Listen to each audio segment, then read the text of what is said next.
INTUC నాయకులు doctor Vivek Venkataswamy గారు Chennur constituency MLA గారిని అసలు కాన్స్టిట్యున్సీ పట్టించుకోవట్లేదని ప్రచారం చేయడం జరుగుతుంది.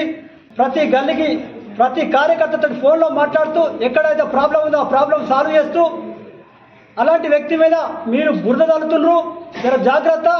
అదే కాకుండా మొన్న వర్షాకాలం వాన వస్తే వడ్లు తడిస్తే కలెక్టర్ గారితో మాట్లాడి తెల్లారి మళ్ళీ వచ్చి విజిటింగ్ చేసి కలెక్టర్ గారు చెప్పి వీళ్ళకి నష్టపరిహారం ఇవ్వాలని చెప్పడం జరుగుతుంది. అదే కాకుండా మొన్న కరెంటు షాట్ వచ్చి 15 బర్రెలు చనిపోతే వాటి గురించి కూడా కలెక్టర్ గారితో డిస్కషన్ చేసి ప్రతి ఇష్యూ సున్నంగా చూస్తూ మాట్లాడడం జరుగుతుంది. మరి నీకు ఎక్కడ ఈ కాన్షియస్లో తిరుగుతాడని తెలిసిందో అసలు దీని వెనుక నువ్వు ఎవరు చెప్తే మాట్లాడినావు అదంతా మాకు తెలుసు. అది కూడా ప్రజలు చూస్తుండ్రు. అది గమనించుకో. నీకు ఎవరో రౌడీయిజం గుండాయిజం చేసే నాయకులు నీకు చెప్తే చేస్తున్నావు. మా ఎమ్మెల్యే గారికి ఈ రౌడీయిజం గుండాయిజం పనికిరాదు, పనిచేయడు. ప్రజల మధ్యలో ఉండి పనిచేసే వ్యక్తి. ఆ వ్యక్తిని నువ్వు ఇట్లా ప్రచారం చేసినట్టయితే మా కార్యకర్తలు కూడా గుండాయిజం రౌడీయిజం చేస్తారు. జర జాగ్రత్త. ఇలాంటి ప్రచారాలు చేసినట్టయితే ఊకునే లేదు. అదే కాకుండా ఇవాళ బెల్లంపల్లి వాళ్ళు మంచినీటి సౌకర్యం ఉందంటే కాకా కుటుంబం అని చెప్పుకోవచ్చు. అదే కాకుండా ఇవాళ ఇక్కడ ఎన్నో ట్రైన్లు ఆపిండ్రు. వాళ్ళ కుటుంబం ఇంత పని చేస్తుంది. 100 బోర్లు వేసిండ్రు కాన్స్టిట్యున్సీలో. అదే కాకుండా స్కూళ్ళకు బెంచీలు ఇచ్చిండ్రు. అలాంటి కుటుంబం మీద నీవు ఎవరో చెబితే నువ్వు చేస్తున్నావు. అలాంటి మానుకోకపోతే మా కార్యకర్తలు బుద్ధి చెప్తారని తెలియజేస్తున్నాను. ఐఎన్టీసీ నాయకులు కాంపల్లి సమ్మయ్య గారు ప్రెస్ మీట్ పెట్టి మరి వివేక్ వారి పైన లేనిపోని ఆరోపణలు చేయడం జరిగింది. అది సరైన విధానం కాదు.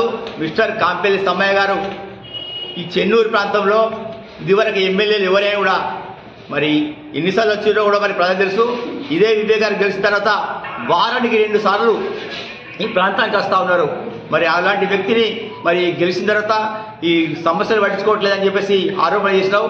మిస్టర్ సమ్మయ్య గారు, నీకు భిక్ష పెట్టిందే ఈరోజు వివేక్ ఫ్యామిలీ.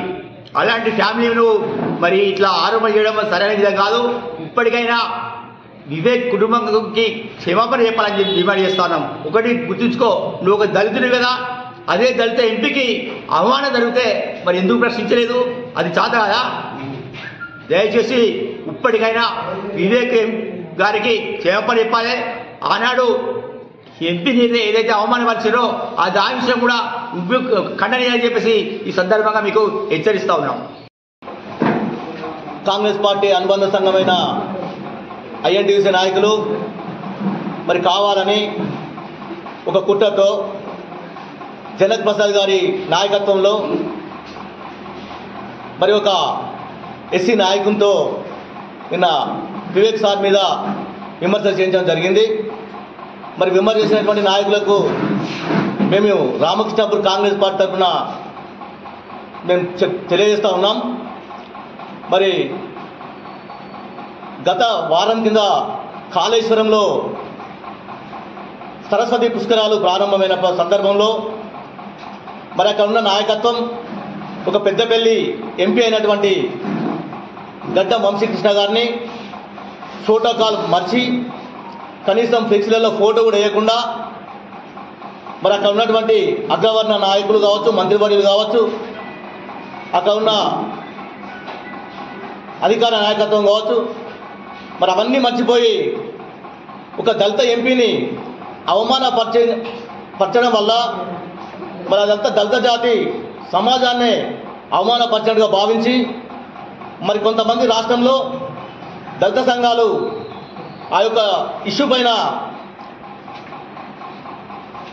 ప్రెస్ మీట్లు కావచ్చు, ధర్నా కార్యక్రమాలు కావచ్చు, దళిత జాతిని అవమానపరిచింది అనేసి పెట్టడం వల్ల మరి దాన్ని దృష్టిలో పెట్టుకొని పార్టీలోనే మంత్రివర్యులు కావచ్చు, ఐఎన్టీసీ నాయకులు కావచ్చు, అదే దళిత నాయకులతో మళ్ళీ తిరిగి ఎంపీ గారి పైన, చెన్నూరు ఎమ్మెల్యే గారి పైన అనుచిత వ్యాఖ్యలు చేపిస్తూ ఒక కుట్రపూరితంగా ఉసుగొల్పుతూ ప్రెస్ మీట్లు పెట్టిస్తూ ఉన్నారు.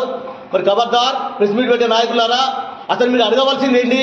ఇక్కడ ప్రజెంట్ ఎంపీ 7 కాన్స్టిట్యున్సీలకు ఒక బాసు, 7 కాన్స్టిట్యున్సీలో అత్యధిక మేరకు గెలిచినటువంటి ఒక దళిత ఎంపీని పిలవకపోవడం అది శోచనీయం అని చెప్పేసి మీరు ప్రెస్ మీట్ పెట్టి అడగవలసింది పోయి మీరే రివర్స్ అయ్యి వీళ్ళ మీద కుట్రపూరితంగా ఏదో ఒకటి చేసి వీళ్ళను దూరం పెట్టే విధంగా మీరే ప్రెస్ మీట్ పెట్టడం సరైన పద్ధతి కాదు. ఇది చిక్కుచెట్టుగా భావించుకోవాల్సి వచ్చింది.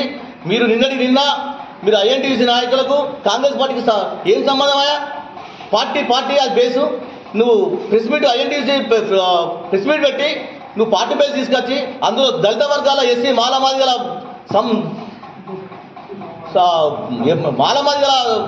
ఇష్యూని తీసుకొచ్చి నువ్వు పెట్టవలసిన కర్మ పట్టింది. నీకు ఏం కర్మ పట్టింది? నువ్వు కూడా ఒక ఎస్సీవే కదా, ఒక మాదిగ బిడ్డవే కదా. నువ్వు ఒక మాల బిడ్డైనా ఎమ్మెల్యే గారిపై నువ్వు అనిశ్చిత వ్యాఖ్యలు చేయడం సరైనది కాదు. అది ముగిసిపోయిన అంశం అది. అప్పుడు కూడా వివేక్ గారు కూడా ఎస్సీ వర్గీకరణ కోసం ఎక్కడ కూడా ఆయన అడ్డుపడలేదు, ఎవరిని కూడా కించపరిచే విధంగా మాట్లాడలేదు. ఆయన ఒక ఎమ్మెల్యేగా, ఆయన ఒక మాల జాతి బిడ్డగా ఆయన బలాన్ని నిరూపించుకోవడం కోసం ఆత్మగౌరవ సభ ఒకటి పెట్టింది తప్ప ఆయన ఇక్కడ మాదిగల మీద కానీ వేరే కులాల మీద ఎస్సీల మీద కానీ ఇక్కడ అనుచిత వ్యాఖ్యం చేసిందా?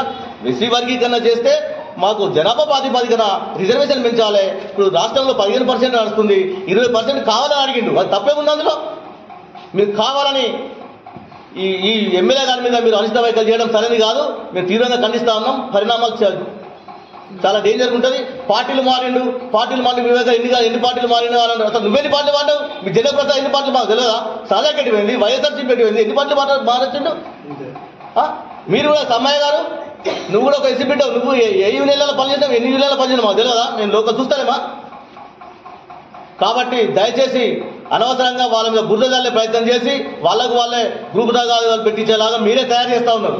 వాళ్ళకు గ్రూపిజం అంటే నచ్చదు. వచ్చలే నాయకుడు వివేక్ గారు ప్రజలు చంద్రుడు కాన్స్టిట్యూన్సీ పట్టించుకుంటలేదని మాట్లాడుతున్నావు. వారానికి 2 సార్లు చంద్రుడు కాన్స్టిట్యూన్సీ తిరుగుతా ఉన్నాడు. ఏ ఎమ్మెల్యే వచ్చినండి 50 సంవత్సరాలు 40 సంవత్సరాలలో ఇట్లా తిరిగిన ఎమ్మెల్యే ఉన్నాడా?